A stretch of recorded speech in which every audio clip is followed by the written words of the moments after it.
జకర్యా 2వ అధ్యాయం 5 నుంచి 13.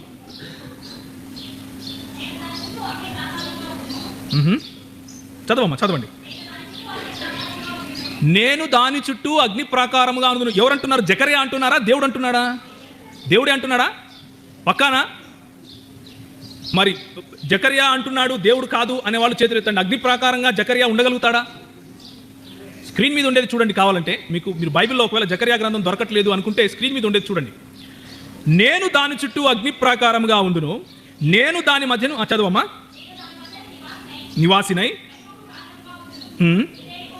ఇదే యెహోవా వాక్కు. ఓకే, అంటే ఇక్కడ మాట్లాడింది ఎవరు? యెహోవా. చదవండి.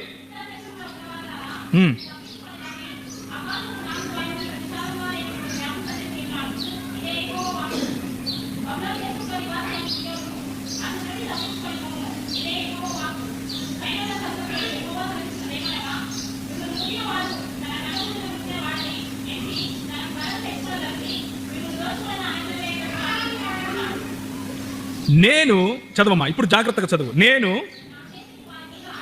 నా చేతిని వారి మీద ఆడించగా వారు తమ దాసులకు దోపుడు సొమ్మగుదురు. అప్పుడు సైన్యములకు అధిపతియగు యెహోవా నన్ను పంపి ఉన్నాడని మీరు తెలుసుకుందురు. నేను దాని మధ్య నివసిస్తాను, నేను నా మహిమకు కారణంగా ఉంటాను అని ఏ దేవుడైతే మాట్లాడుతున్నాడో అదే దేవుడు మళ్ళీ ఏమంటున్నాడు?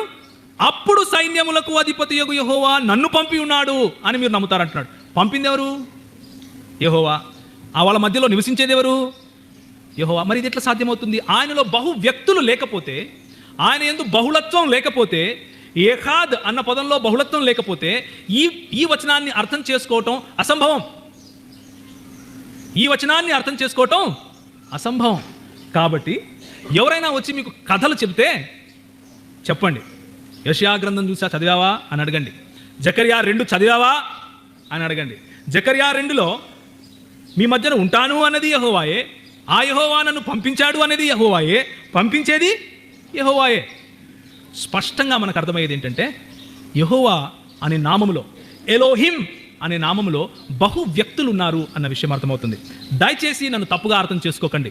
నేను బహు వ్యక్తులు ఉన్నారు అంటున్నాను, కానీ బహు దేవుళ్ళు ఉన్నారు అని అనటం లేదు. బైబిల్ అలాంటి మాట చెప్పదు. బైబిల్ చెప్పేది ఒక దేవుడినే నేను నమ్ముతాను. ఇశ్రాయేలు వినుము, నీ దేవుడైన యెహోవా అద్వితీయుడగు యెహోవా, ఒక దేవుడే. కానీ ఆయన నాలాగా మనిషిలాగా ఒక వ్యక్తే అయి ఉండాలి అని అంటే నేనేం చేస్తున్నాను? పొరపాటు చేస్తున్నాను. నా సిమితమైన జ్ఞానంతో, నాకు అందని నా జ్ఞానంతో మహాదేవుణ్ణి అర్థం చేసుకోవాలి, మహాదేవుణ్ణి నిర్వచించాలి అని చేసే ప్రయత్నంలో చేసే తప్పులవి. కాబట్టి దయచేసి నాకు తప్పుగా అర్థం చేసుకోకండి. ఇంకొక మాట మనం చదువుదాం. ఇంతకుముందు చదివినట్లు 11వ వచనంలో, ఒక్క నిమిషం దయచేసి ఉండండి. నేను వచ్చి మీ మధ్య నివాసం చేతును సంతోషముగా నుండి. ఎవరు వచ్చి నివాసం చేస్తే సంతోషంగా ఉంటాము? దేవుడే వచ్చి, యెహోవాయే వచ్చి నివాసం చేస్తే సంతోషంగా ఉంటాం. 11వ వచనం, ఆ దినమున అన్యజనులు అనేకులు యెహోవాను హత్తుకొని నాకు జనులకు అగుదురు. నేను వచ్చేది యెహోవాయే, నేను వచ్చి మీ మధ్యలో ఉంటే యెహోవాను హత్తుకుంటారు అంటున్నాడు. యెహోవాను హత్తుకుంటే సరిపోదు, వాళ్ళు ఏమవుతారంట? ఆయనకు జనులు అవుతారంట, నాకు జనులు అవుతారు. నా అని ఎవరైతే చెప్పుకుంటున్నారో ఆయన ఎవరు? హత్తుకునే యెహోవా ఎవరు? స్పష్టంగా ఇక్కడ బహు వ్యక్తులు మనకు కనిపిస్తున్నారు. ఆ బహు వ్యక్తులు ఎవరు అన్న విషయం నెక్స్ట్ సెషన్లో చూద్దాం. ఆ బహు వ్యక్తులు ఎవరు అన్న విషయం మనము నెక్స్ట్ సెషన్లో ఈ సెషన్లో మనం పాత నిబంధన గ్రంథంలో దేవుడు తనను తాను ఏ విధంగా తన ఉనికిని బయలుపరుచుకున్నాడు ప్రజలకు అన్న విషయం మాత్రమే చూస్తున్నాం. యెషయా గ్రంథం 63వ అధ్యాయం, యెషయా గ్రంథము 63వ అధ్యాయం 8వ వచనం 9వ వచనం, వారు నా జనులనియు అబద్ధములాడ నేరని పిల్లలనియు అనుకొని వారికి ఆయన రక్షకుడాయను, వారి యావత్ బాధలో ఆయన బాధ నుండిను, ఆయన సన్నిధి దూత వారిని రక్షించను. ఎవరు రక్షించారు? ఆయన సన్నిధి దూత. ఇప్పుడు దూత ఎంటర్ అవుతున్నాడు మన టెక్స్ట్లో. ఇంతవరకు మనం ఏం చూసాం? యెహోవాలో బహు వ్యక్తులు ఉన్నారు అన్న విషయం చూసాం. యెహోవా ఎలోహిం అన్న పదంలో బహుళత్వం ఉంది అన్న సత్యాన్ని గ్రహించాం. ఇప్పుడు బైబిల్ మన ముందుకు ప్రకాశమానంగా తీసుకొచ్చే ఒక దూత గురించి చూద్దాం. దూతను ఇంట్రడ్యూస్ చేస్తున్నాం ఇప్పుడు. ఆ దూత ఎవరు అన్న విషయం చూద్దాం. రక్షకుడు ఎవరండి? ఆయన వారికి 8వ వచనం ఏముంది? వారు నా జనులనియు పిల్లలనియు అనుకొని ఆయన వారికి రక్షకుడు. ఆయన ఎవరు రక్షకుడయ్యారు? దేవుడు రక్షకుడయ్యారు, యెహోవా రక్షకుడయ్యాడు.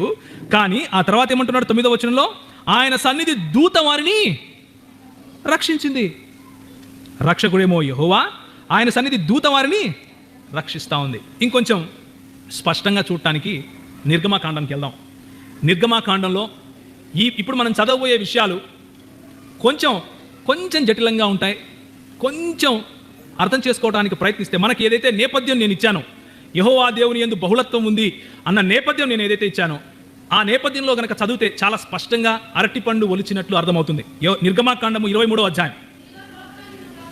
నిన్ను కాపాడి నేను సిద్ధపరచిన చోటుకు నిన్ను రప్పించుటకు ఒక దూతను నీకు ముందుగా పంపుచున్నాను. ఏ దూతనైతే మనము ఇంతవరకు దీనికంటే ముందు స్లైడ్లో మనం చూసామో, యెషయా గ్రంథము 63వ అధ్యాయంలో, ఆ దూత ఎవరు అన్న విషయం గురించి నేను ఎక్స్ప్లెనేషన్, వివరణ ఇస్తున్నాను. నిర్గమాకాండంలో యెహోవాయే ఒక దూతను ఏం చేశాడు? పంపాడు. ఆ దూత ఎవరు అన్న విషయం మనం చూస్తాం. ఆయన చదవమ్మా.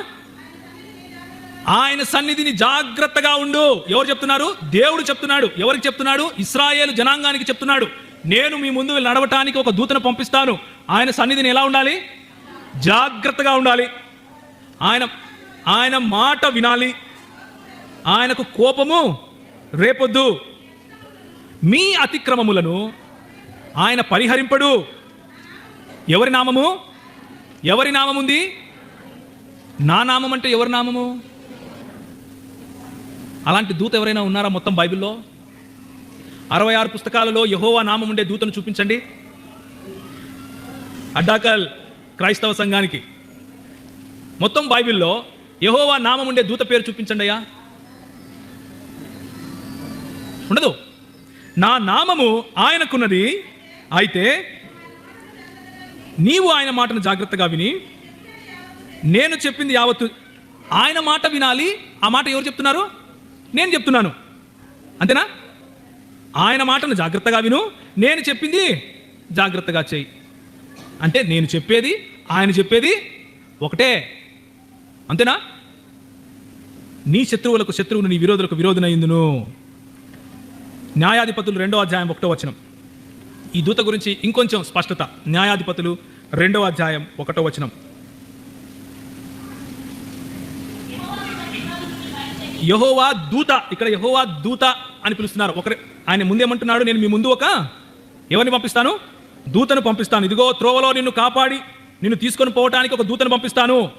ఆ దూత గురించి న్యాయాధిపతుల్లో ఏమనిందంటే, యెహోవా దూత గిల్గాలు నుండి బయలుదేరి బోకీమునకు వచ్చి ఇలాగ సెలవిచ్చెను. నేను మిమ్మును. ఎవరు తీసుకొని వచ్చింది? దూతనా యెహోవాయా? నడిపించింది ఎవరు? కానీ ఇంతకు ముందు వచనంలో ఏముంది? ఎవరిని పంపిస్తా అన్నాడు?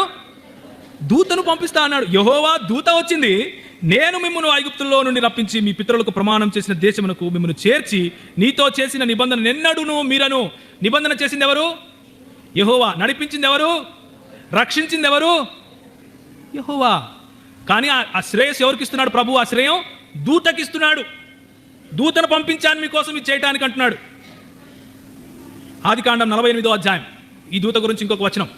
ఆదికాండం 48వ అధ్యాయం 15 నుంచి 16 వరకు. ఆదికాండము 48వ అధ్యాయం 15 నుండి 16 వరకు గట్టిగా చదవండి.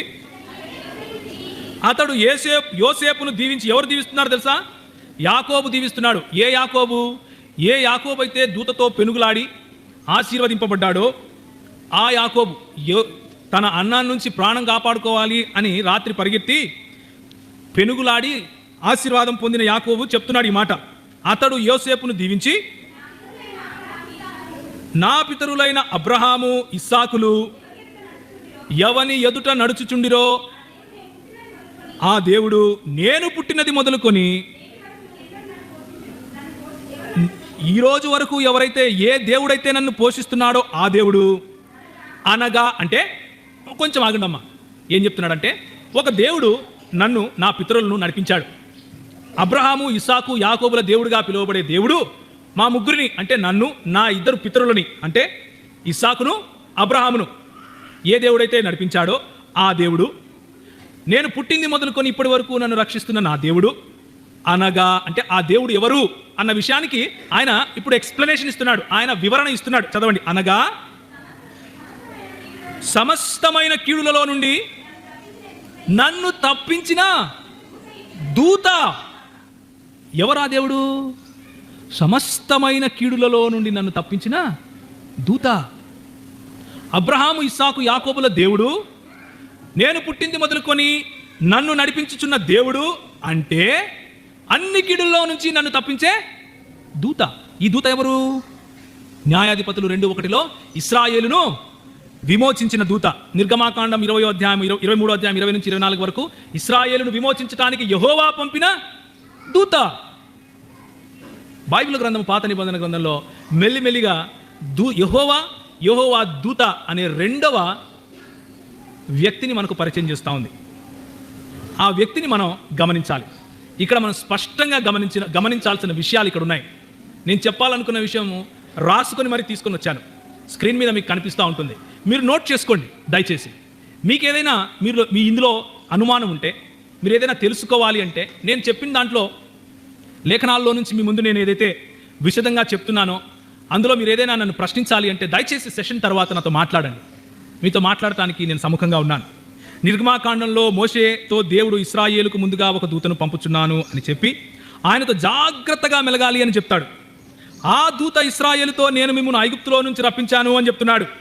అదే దూత అబ్రహామును, ఇస్సాకును, యాకోబును ఆశీర్వదించింది, నడిపించింది, రక్షించింది ఆయనే యెహోవా అని యాకోబు స్పష్టం చేస్తున్నాడు.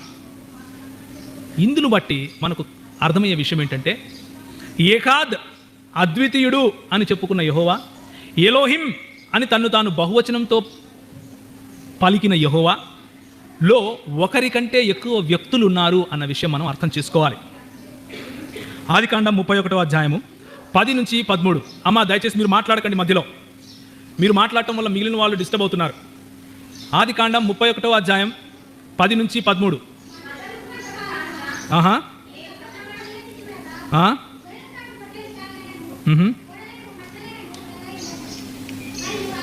మరియు ఆ స్వప్నమందు దేవుని దూత యాకోబు అని నన్ను పిలువగా, యాకోబు అని నన్ను పిలువగా, చిత్తం ప్రభువా అని చెప్పి తిని, ప్రభువా అన్నప్పుడు వాడిన పదము యెహోవాకు తప్ప ఇంకెవరికి ఆపాదించటానికి అసలు కుదరదు.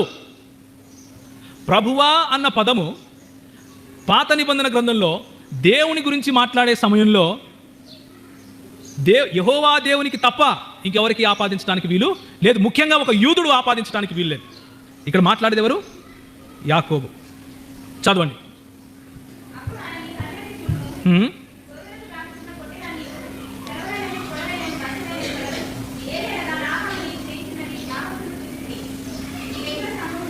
నీవెక్కడ స్తంభము మీద నూనె పోసితివో, ఎక్కడ నాకు మొక్కుబడి చేసితివో. ఎవరికి మొక్కుబడి? దేవుని దూతకా యెహోవాకా మొక్కుబడి చేసింది?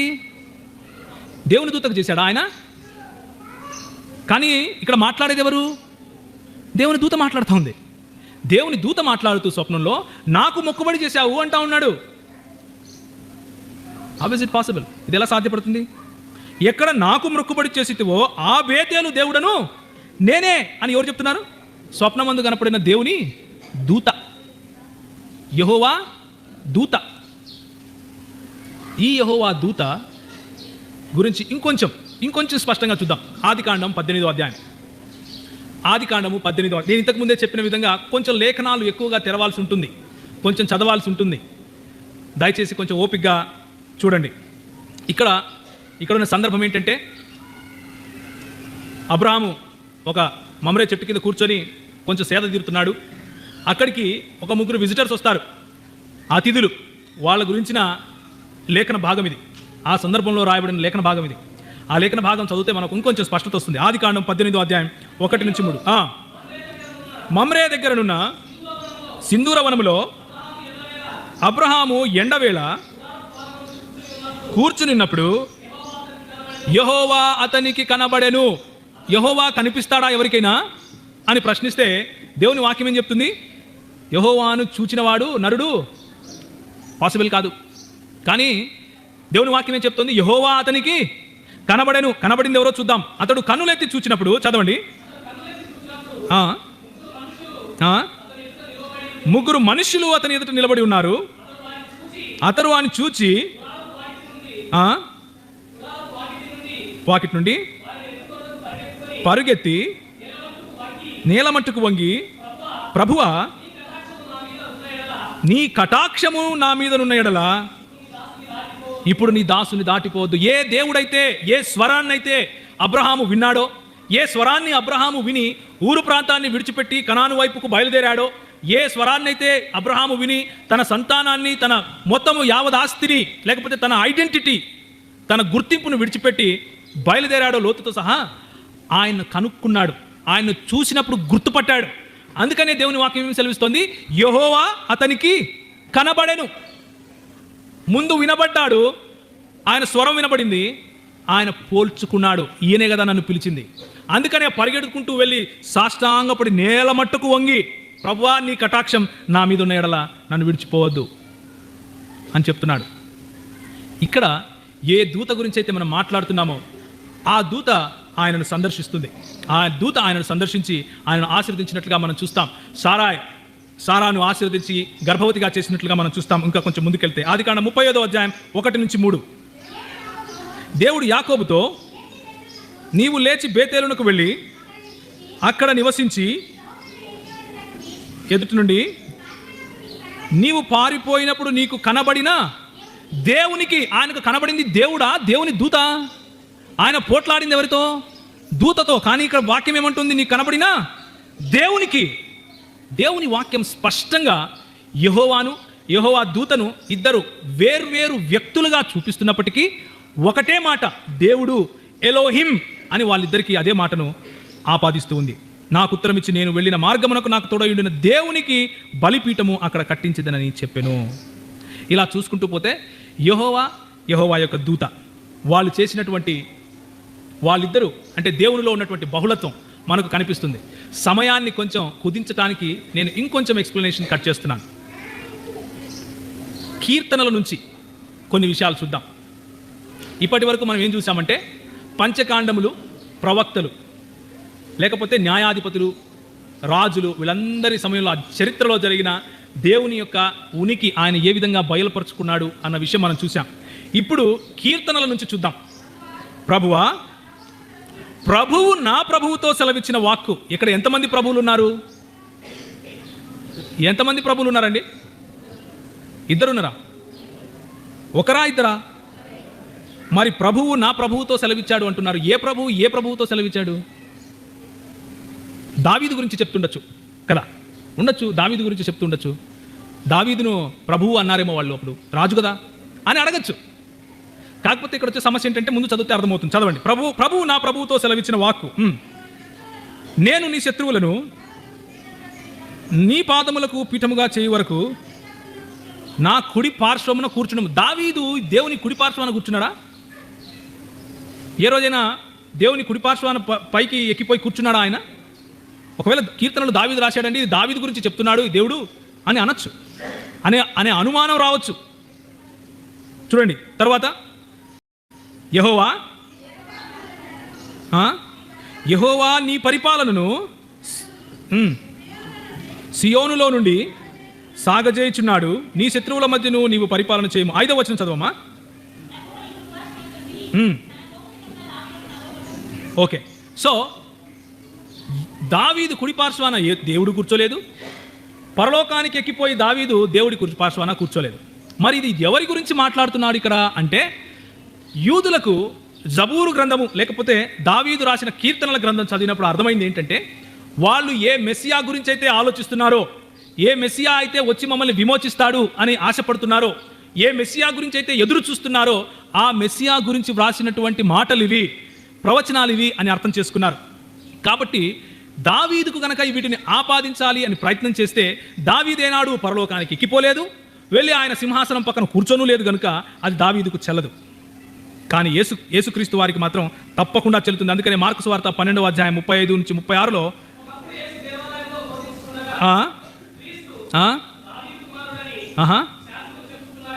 ఓకే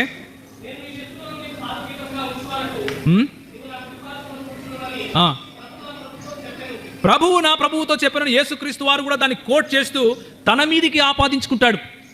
మెస్సియాను నేనే అని చెప్పడానికి యేసుక్రీస్తు ప్రభు వారు అక్కడ కోట్ చేస్తున్నట్లుగా చూస్తాం. దాన్ని ఇంకొంచెం ముందుకెళ్ళినప్పుడు ఇంకొంచెం స్పష్టంగా మనకు అర్థమవుతుంది.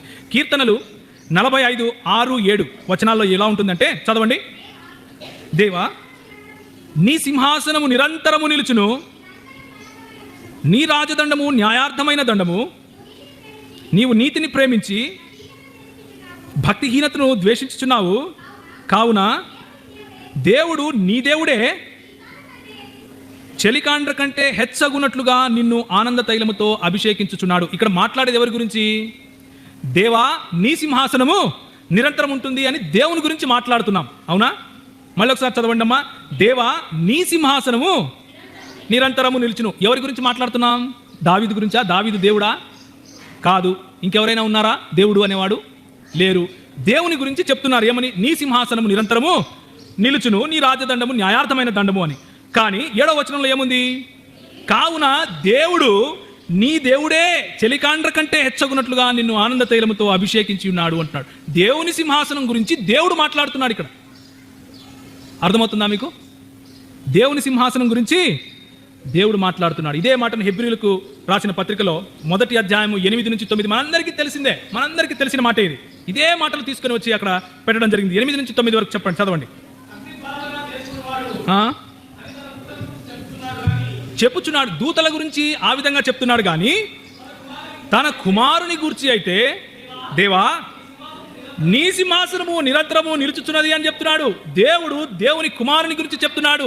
దేవుని కుమారుని ఏమని ఉచ్చరిస్తున్నాడు? ఏమని సంబోధిస్తున్నాడు? దేవా అంటున్నాడు. ఈ దేవా అనే మెస్సియా ఏ కీర్తనల గ్రంథంలో అయితే చెప్పబడ్డాడో ఆయన ఇంకెవరో కాదు. మన పాత నిబంధనలో చూసినప్పుడు దేవునిలో బహుళత్వంగా చెప్పుకునే యెహోవా యెహోవా దూత అన్న విషయం మనకు క్రొత్త నిబంధన గ్రంథంలో స్పష్టంగా అర్థమవుతుంది. 2వ సెషన్లో. మొదటి సెషన్ మనము ఎండ్ చేయబోతున్నాం. చాలా విషయాలు మనం తెలుసుకోవాల్సి ఉంది. కానీ దాదాపు 45 నిమిషాలు అయిపోయింది సెషన్ మొదలుపెట్టినప్పటి నుంచి. ఒకసారి నెమరు వేయించాలి అని ఆశపడుతున్నాను, వాటిని మిస్ కాకుండా. మొట్టమొదటి విషయం నేను చెప్పింది ఏంటంటే, యెహోవా దేవుడు అద్వితీయుడు, ఆయనను పోలిన వాడు ఇంకొకడు లేడు. కాబట్టి ఒకడు అద్వితీయుడు అన్న పదము వాడాం. అద్వితీయుడు లేక ఒకడు అన్న మాటకు అర్థం ఒంటరి అని కాదు. ఎందుకంటే ఏఖాద్ అన్న పదాన్ని అక్కడ హిబ్రూ భాషలో వాడారు. దానిలో బహుళత్వం లేకపోతే బహువచనం, సమూహము లేక ఐక్యత గల బహువచనము అని చెప్పాం. ఉదాహరణకు సైన్యము అన్న పదం చూసాం, గుంపు అన్న పదం చూసాం, మనసు ఒకటే అన్న పదం చూసాం. ఇశ్రాయేలు అన్నప్పుడు ఇశ్రాయేలు జనాంగం గురించి చూసాం. తరువాత యెహోవా దేవుని గురించి, యెహోవా దేవుడిని సంబోధిస్తూ మాట్లాడేటప్పుడు ఎలోహిం అని హెబ్రీయులు మాట్లాడతారు. ఎలోహిం అన్న పదంలో కూడా బహుళత్వం లేకపోతే బహువచనం ఉంది అని మనం గమనించాం. 3వ విషయం మనం చూసింది ఏంటంటే, ఆ యెహోవా దేవుడు ఇశ్రాయేలు మధ్య నివసించటానికి యెహోవాతోనూ యెహోవా ఆత్మతోనూ పంపబడ్డాడు అన్న విషయం గమనించాం. దీన్ని మనం యెషయా గ్రంథము, జకర్యా గ్రంథము ఈ 2 విషయాల్లో నుంచి చూసాం, 2 గ్రంథాల్లో నుంచి. 3వది, ఆ పంపబడినది యెహోవా దూత అన్న విషయం మనం చూసాం. న్యాయాధిపతుల నుంచి చూసాం, నిర్గమాకాండం నుంచి చూసాం. దేవునిలో బహుళత్వం ఉన్నప్పుడు ఒకరు యెహోవా అయితే మరొకరు యెహోవా దూతగా, లేకపోతే ఆయనకు నా నామం ఉన్నది అని ఎవరి గురించి అయితే దేవుడు చెప్పాడో ఆయన అన్న విషయం గమనించాం. ఆ యెహోవా దూతనే అబ్రహాము, ఇస్సాకు, యాకోబులను నడిపించిన దూత. ఆయనకే మొక్కుబడి చేసి బేతేలులో మందిరం కట్టబడింది అన్న విషయం మనం గమనించాం. ఆఖరుగా 5వ పాయింట్ నేను మీకు చెప్పింది ఏంటంటే, ఆ యెహోవా దూత మరెవరో కాదు, దావీదు, ఆయన తరువాత వచ్చిన ప్రతి ప్రవక్త ప్రవచించిన మెస్సియానే అని మనం చూసాం. ఆ మెస్సియా గురించి దానియేలు, యోహానులు కొన్ని మాటలు చెబుతారు. ఆ మనుష్య కుమారుని గురించి దానియేలు మరియు యోహానులు వాళ్ళ ప్రత్యక్షతలో, లేకపోతే వాళ్ళ ప్రకటన గ్రంథము లేకపోతే దానియేలు గ్రంథము, ఈ రెండిట్లో ఉన్నటువంటి లైక్నెసెస్ చూస్తే మనకు అర్థమవుతుంది. సమయం లేదు కాబట్టి అందులోకి వెళ్ళాం. ఈ 5 విషయాలు నేను మీకు ఈరోజు చెప్పాను. ఆ మెస్సియా ఎవరు, ఆ మెస్సియాకున్న గుణగణాలు ఏంటివి, ఆ మెస్సియా తనను తాను ఏమని, తనకు తాను ఎలాంటి గుణగణాలను ఆపాదించుకున్నాడు అన్న విషయం మనము నెక్స్ట్ సెషన్లో చూస్తాం. కాకపోతే నేను మీకు ఇప్పటి వరకు చెప్పిన విషయం గురించి, నేను ఇప్పటి వరకు మీకు చెప్పిన సబ్జెక్ట్లో ఏవైనా డౌట్స్ ఉంటే, అనుమానాలు, అపోహలు ఉంటే, మీకు ఏదైనా నేను చెప్పిన లేఖన భాగాల్లో నుండి దానికి వ్యతిరేకంగా ఇంకొక లేఖనం ఉంది కదా అని మీరు నన్ను ప్రశ్నించదలుచుకుంటే లంచ్ టైంలో నాతో మాట్లాడండి. నేను మీకు అందుబాటులో ఉంటాను. ఈరోజు అంతా అయిపోయిన తర్వాత ప్రభువు చిత్తమైతే అంతా అయిపోవడానికి 1 గంట ముందు క్వశ్చన్ అండ్ ఆన్సర్ సెషన్ ఉంటుంది. కొద్ది నిమిషాలు ప్రశ్నోత్తరాల సమయం ఉంటుంది. ప్రశ్నోత్తరాల సమయంలో మీరు నన్ను కానీ, నా తరువాత వచ్చే స్పీకర్స్ని కానీ మీకు ఏదైనా ప్రశ్నలు ఉంటే అడగచ్చు.